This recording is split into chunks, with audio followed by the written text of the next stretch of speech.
imigambi yaje kugira ngo ibikorwa byo kubaka urugomero bihere, ariko n'umwenegihugu yumve ko ashigikiwe, aronka ikizomushigikira kimuha udufaranga two ku munsi ku munsi.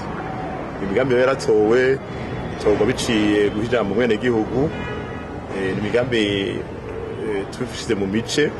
Bwa mbere hariho inyubako rusangi zari zigizwe n'amavuriro, hano ivuriro rya Rugando muri komine Busoni, ivuriro rya Bugoma muri komine Giteranyi, ishuri ry'imyuga ry'Imurore muri Busoni, ishuri ry'imyuga ryo mu Ruzo muri Giteranyi. Si ivyo gusa, hariho n'ibikorwa muri Giteranyi byo gukingira isi ndimwa bita mu Gifaransa protection bassin versant, aho abenegihugu begereye Akagera igice ca Giteranyi baciye imikobe ku matongo yabo, baratera ibiti bibana n'indimo, imbere baratera n'imigano ku nkengera z'Akagera. Ibikorwa byarakozwe kandi bikorwa umwenegihugu ari we yagiye imbere, umugambi washigikiye gusa ibikorwa batishoboje. Muri Giteranyi harubatswe n'igorofa komine Giteranyi izokorerwamwo igeretse rimwe.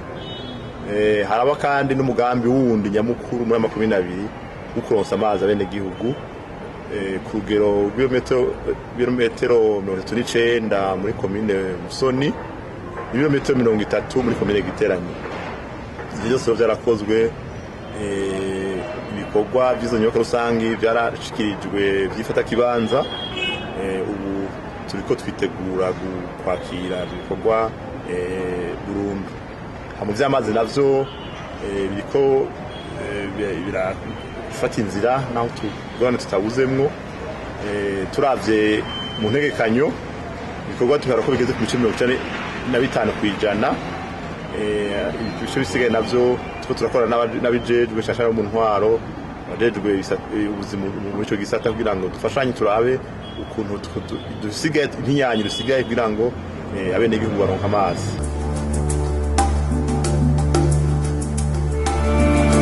Ntabyo amavyerade intaba minsi zibuze, ariko twese tugiye hamwe twageze biganira inyishu zigatoka. Ico bwa mbere twovuga nuko kenshi kiza Covid cateye igihugu cacu mbere isi yose, caratumye ibintu biceba. Ugasanga abadufasha bahora baza kwirabira ko biva bihoragenda ntibakiza, tugira amanama tuyikwina kure, ivyo bigatuma bidindiza kuronka imikono ibisabwa. Ikindi kigorana ni impusha z'ibikorwa cyo twitare none mu Gifaransa, canke kurihwa kw'ababa batsindiye amasoko twita les factures.